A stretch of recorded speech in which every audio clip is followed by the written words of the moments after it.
Tranquilo, cumprimentei. Aliás, deixem-me que vos diga, eu tenho uma forma de analisar muito fria estas coisas. Eu, para mim, vejo isto apenas do ponto de vista, não levo nada para o campo pessoal.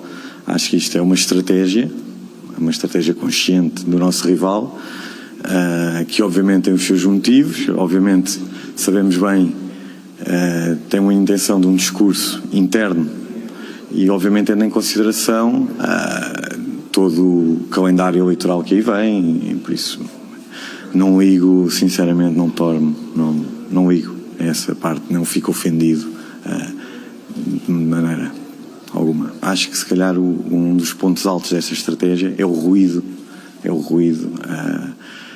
para mim completamente desproporcionado de que está a haver sobre este caso do Mateus Reis.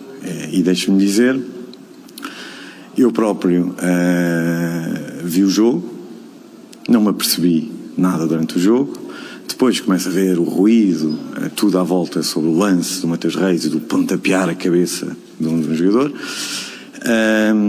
e depois fui ver o lance. Pronto. E o que é engraçado é que o que hoje se analisa é um frame onde se vê um pé espezinhar a cabeça de um jogador. Pronto.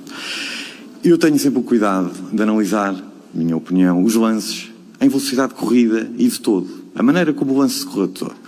E o que eu vejo foi um jogador, para mim, impossível de alguém dizer que houve intenção de pisar a cabeça do jogador. Eu vejo um jogador deitado, um adversário deitado no chão, e o jogador, sem olhar para onde ele está, porque repare, ele não está a olhar para a cabeça do jogador, põe o pé em cima da cabeça do jogador. É um lance que pode dizer, foi com intenção, não foi com intenção, não sei. Não sei. O que eu sei é que ali ninguém consegue dizer que houve intenção. Posteriormente, perguntei ao meu jogador se houve intenção e ele disse-me que não. Pronto. Mas agora deixa-me dizer uma coisa sobre analisar em frames.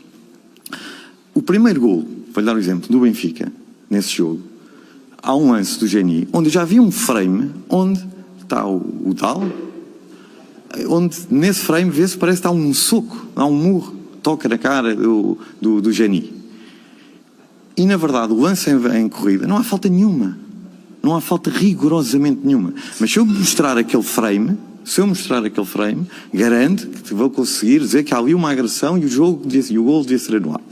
Mas ainda sobre a agressão, vamos conseguir aqui, para mim isto aí é muito curioso ver este ruído sobre o Mateus Reis, parece que há o Mateus Reis e há todos os outros lances. Eu, por exemplo, o ano passado,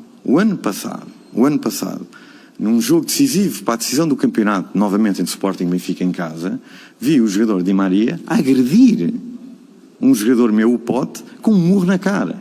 E não vi indignação de ninguém. E não vi nem árbitros, a arbitragem falhou nesse jogo, e não vi indignação de ninguém. Como já tive vários jogadores agredidos em outros clássicos. E não vi, e aqui temos parece de um caso, quase é preciso o Estado-Maior reunir-se para perceber o que é que vamos fazer a este caso. Por isso, como lhe digo, isto é um ruído que vem. Para mim como eu vou dizer, o ruído do desespero, provavelmente, isto é a minha interpretação, agora tem que haver bom senso. Eu sei que houve um senhor que fez uma denúncia, pôs uma queixa na Procuradoria-Geral da República sobre o Mateus Reis. Para mim, do que eu disse do ruído, esta é a cereja no topo do bolo. É o senhor César Boaventura. Quem é o senhor César Boaventura? É um agente de futebol que acabou de ser condenado por corrupção desportiva, por corromper adversários do Benfica para perder os jogos contra o Benfica. Por isso eu acho que isto é uma maravilha e não podia ter escolhido melhor cereja no topo do bolo para terminar com esse assunto.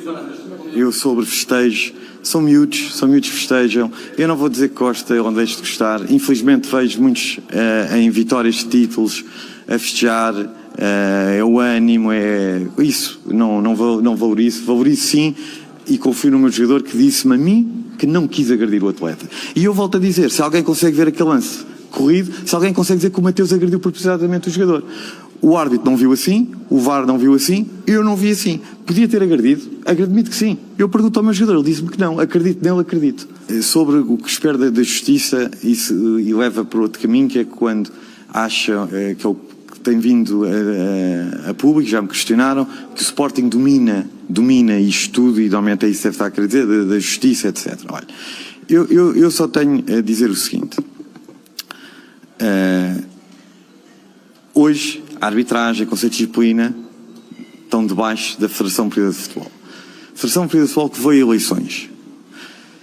O Sporting apoiou uma candidatura de pessoas que considera íntegras, sérias e, para mim, que eu acredito, incorrompíveis. Foi por isso que o Sporting Clube de Portugal apoiou estes senhores que hoje são os órgãos sociais da Federação. Mas não foi só o Sporting. O Benfica apoiou esta direção, o Futebol Clube do Porto apoiou esta direção e PSP da Proença ganhou com 75%. Estamos a falar de associações de futebol, associações profissionais, clubes, etc.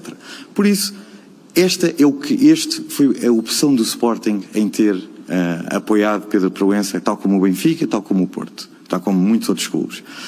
O que eu acho que aqui está em causa, e para mim é algo extraordinário, é que isto vem do histórico e da nossa cultura destes últimos 40 anos, onde o futebol português tem sempre que ter um dono.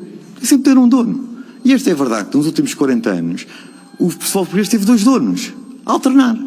Porto, Benfica. Porto, Benfica. Os casos do apito dourado, os casos dos e-mails, são as provas elucidativas do que eu estou a dizer.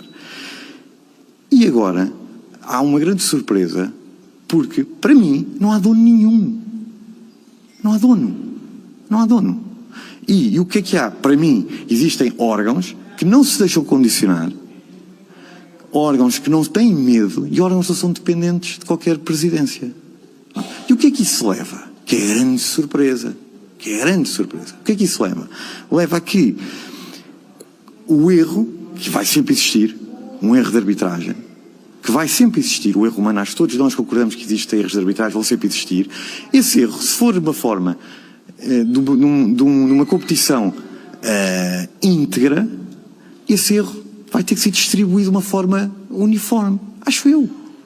E o que é que acontecia antigamente? Esse erro prejudicava o Sporting na proporção de ficar 1-5 com os nossos rivais. E agora já não é assim. E é uma grande surpresa quando há um erro, seja ele qual for, não estou a dizer que seja neste jogo, só no outro, quando há um erro a favor do Sporting. Quando há esse erro. Só que não atirem areia para os olhos, porque o Sporting ainda não está contente. Sabem porquê? Porque o Sporting foi campeão nacional. E segundo vocês, não é a minha opinião, a imprensa de ex-árbitros diz que o Sporting foi a equipa mais prejudicada do campeonato. Não sou eu que o digo. Não sou eu que o digo. São os ex-árbitros dos órgãos de comunicação, as Ligas da Verdade. Estão lá. Quem foi o campeão? E quem foi o campeão da Liga da Verdade? Vejam. Vejam. Agora, o que é verdade é que, e isto é que parece que as pessoas estão muito surpreendidas, porque antes havia um dono. Não há dono. E o Sporting luta para que não haja dono. O Sporting luta para que não haja dono. E o Sporting luta, sim, para dominarmos o futebol português dentro do campo como hoje o somos. E fico muito contente quando eu vejo os nossos rivais a dizerem este tipo de coisas, porque eu espero que acreditem nelas. Sabem porquê? Porque, para mim, é espetacular que eles ainda não perceberam porque é que o Sporting está a vencer. E isso dá-me vantagem competitiva para o próximo ano, talvez continuar a vencer. Isso é ótimo. Fala-se do jogo do Benfica, parece que o lance do Mateus Reis pôs toda em causa o futebol português. Desde a centralização. Até lá estava tudo bem. O Sporting foi campeão nacional e eu ouvi o presidente do Benfica dizer que o Sporting foi um justo vencedor, que foi a equipa mais competente. Foi o que eu vi. Não me surpreende, porque eu já lhe disse o que é que eu acho que é. Depois, o jogo da taça, tanto se fala, parece uma injustiça, uma vergonha, como eu estou aqui a dizer. Vejo, um jogo onde a primeira parte, para mim, o Benfica foi superior. A segunda parte, o Sporting, para mim, foi superior. E no prolongamento, o Sporting foi muito superior. Mas será que... Mas tudo bem, são opiniões. Mas eu depois fui ver a estatística do jogo, não é? Qualquer aplicação que vocês tenham, e vou ver o Sporting tem o dobro das grandes oportunidades, mais remates, mais cantos, mais posse de bola. Parece que houve aqui um lance que virou o jogo todo ao contrário. Não consigo perceber. Eu acho que o Sporting foi um justo vencedor do campeonato, um justo vencedor da Taça de Portugal. Na minha opinião, o Sporting luta para que haja cada vez melhores condições na arbitragem. Esse árbitro que foi agora afastado, foi um árbitro que, por acaso, foi VAR num jogo, num clássico Porto Sporting, onde o Sporting foi severamente prejudicado. Este ano. Este ano. Por isso, sobre o VAR, mais uma vez, porque isto depois fala-se, as pessoas esquecem-se das coisas. O Sporting há 2 anos, lutou para que as comunicações do VAR fossem livres e audíveis. Quem é que votou contra? Benfica e Porto. Mas não estou a perceber a surpresa. Agora, quer melhores árbitros? Quero. Quer maior responsabilidade dos árbitros? Quero. Isso queremos sempre.